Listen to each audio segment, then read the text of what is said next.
Shri Krishna Chaitanya Prabhu Nityananda. Hare Krishna. We're here again. Bhagavad-gita, here it is. We call the channel that because we have Bhagavad-gita here. Bhagavad-gita as it is.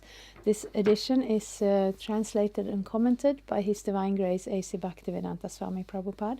And my name is Labanga Latika. We have entered into the 4th chapter, and here it's called Transcendental Knowledge, and some exceptional knowledge is opening to us here because Krishna is letting us know a little bit more about himself.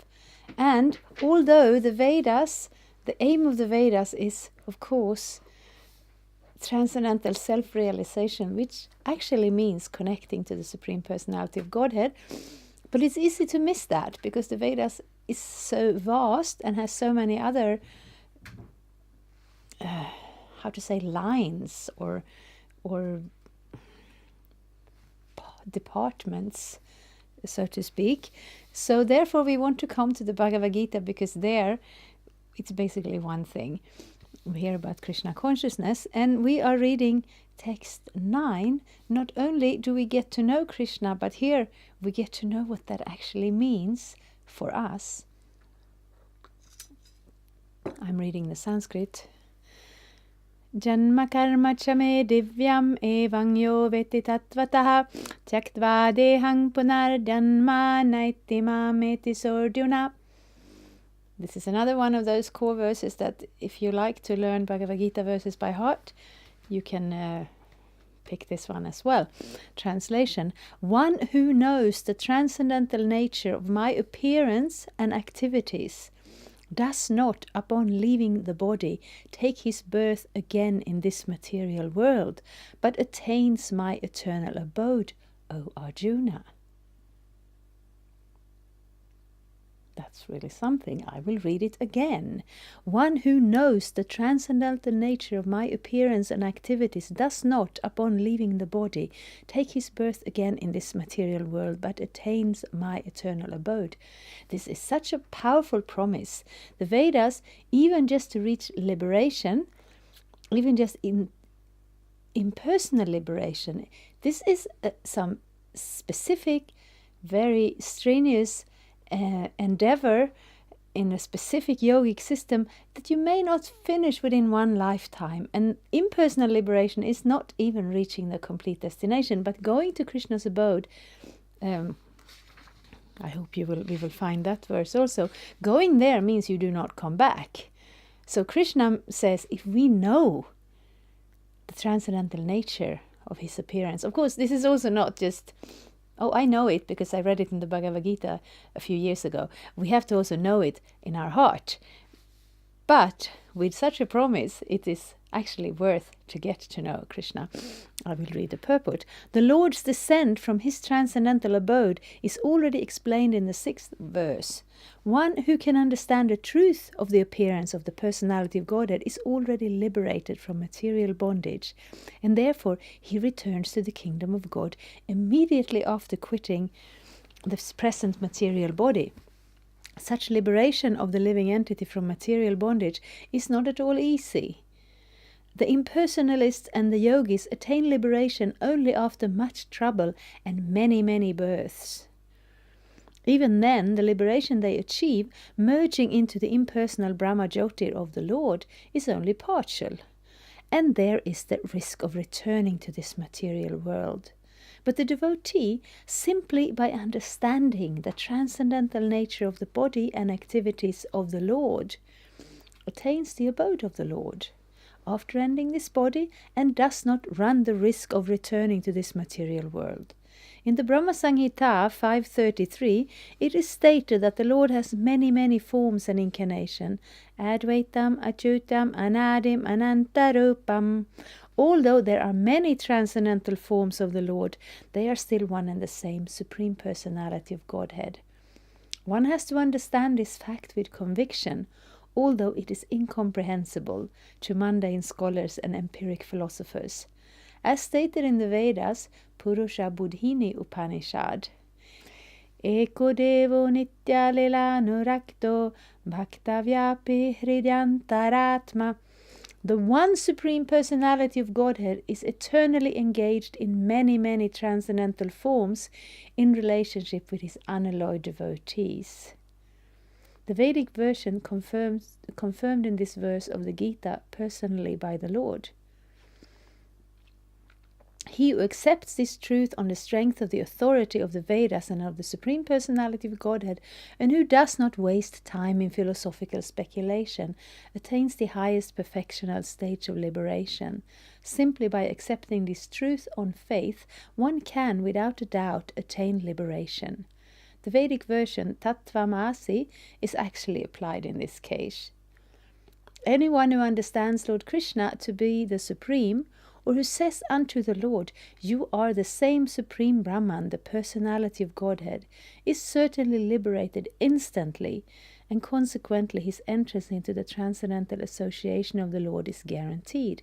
In other words, such a faithful devotee of the Lord attains perfection, and this is confirmed by the following Vedic assertion. Tam eva viditva tim rityumeti nanya pantha vidyate yanaya. One can attain the perfect stage of liberation from birth and death simply by knowing the Lord, the Supreme Personality of Godhead, and there is no other way to attain this perfection. Svetashvatar Upanishad 3.8. That there is no alternative means that anyone who does not understand Lord Krishna as the Supreme Personality of Godhead is surely in the mode of ignorance, and consequently he will not attain salvation simply, so to speak, by licking the outer surface of the bottle of honey, or by interpreting the Bhagavad-gita according to mundane scholarship. Such empiric philosophers may assume very important roles in the material world, but they are not necessarily eligible for liberation. Such puffed up mundane scholars have to wait for the causeless mercy of the devotee of the Lord. One should therefore cultivate Krishna consciousness with faith and knowledge, and in this way attain perfection. So, I'm feeling this verse is very strong and to the point, and it kind of jumps out at us. We have been reading here a lot of philosophical points and a lot of practical points in how to act and how not to act, and karma yoga and the soul from the chapter 2, and karma yoga from chapter 3, which chapter 3 is more about regulating our existence in this material world. And we can do that according to the Vedic instructions, and especially we can only do that by understanding the Vedic instructions, how to regulate our karmas and our yagyas and so on. But actually, that's not what we really want to do. That's not what Krishna is really recommending in the Bhagavad-gita. In the Bhagavad-gita, Krishna is very strongly emphasizing bhakti, devotion. And of course, the Bhagavad-gita is not that, long book. It doesn't contain all the details. We will have to read more in the Bhagavatam about specific devotional service. We also have literature in the line of Lord Chaitanya. He instructed his close associates and followers, the 6 Goswamis, to write more bhakti literature when we get more into the details of how we perform our bhakti, and even description of bhakti on a very high stage. But to understand,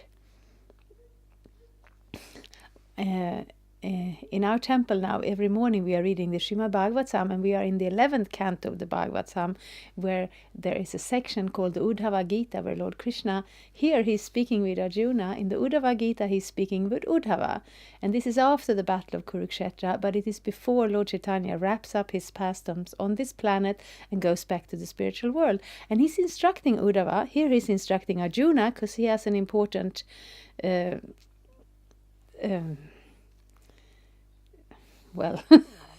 I can't think of the word, but his participation on the battlefield of Kurukshetra is very important, and Krishna gives him the spiritual and philosophical foundation for for his activities and direction in life.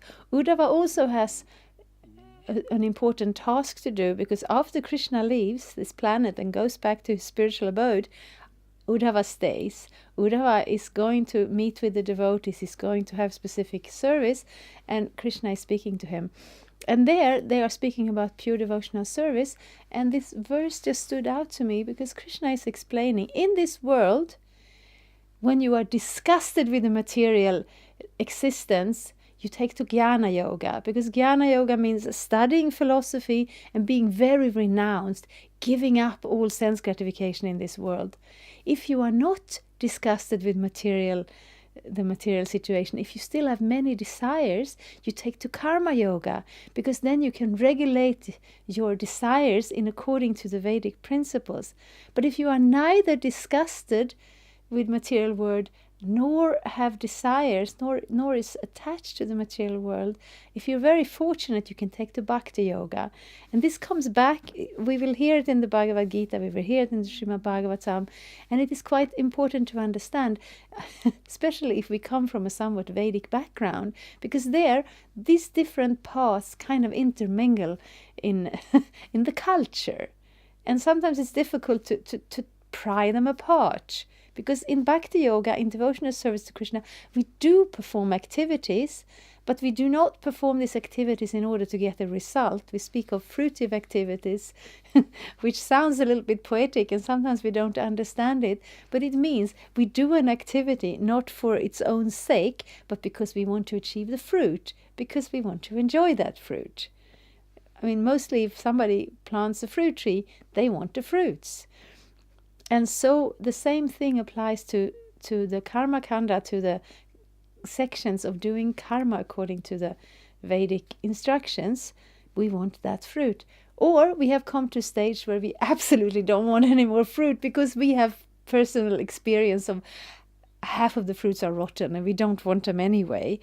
We have that saying, the grapes are sour, said the fox, because the fox couldn't jump and get the grapes, so they renounced them easily because they were sour. A devotee does not have these type of desires for their own enjoyment, but they also don't go around and, oh, that's material, oh, that's disgusting, because a devotee sees this world as belonging to the Lord. And therefore, for that devotee, with that pure realization and love in his heart for Krishna, there is really no difference between the material and the spiritual world, because the only difference is in our perception. I shouldn't exactly say perception, but in our desire, in the way we view things. As a devotee of Krishna, you see Krishna. You see everything as belonging to Krishna. You see all your activities culminating in service to Krishna. And Bhagavad-gita is stressing this quite strongly. And in this verse we can see that happens also in Chaitanya Charitamrita. One devotee was asked to give an explanation of the potency of the holy name of the Lord, and they were saying, some of the people in the group were saying, oh yes, maybe the holy name can give liberation, maybe it can free you from karma. And this devotee says, liberation, karma, these are just side effects. The holy name of the Lord can give immediate love of Godhead, and everything else will just fall to the sides. And some of them, they couldn't accept this statement, because we're so, of course I'm in Sweden, we don't really have that problem here a lot, that we're so, how to say,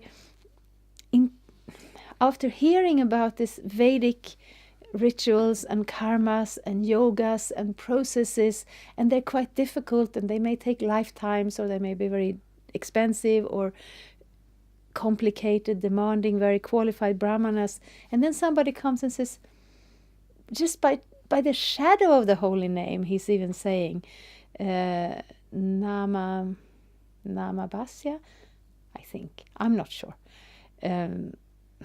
Luckily, I'm not dependent on my knowledge of Sanskrit for my spiritual life. I can look things up.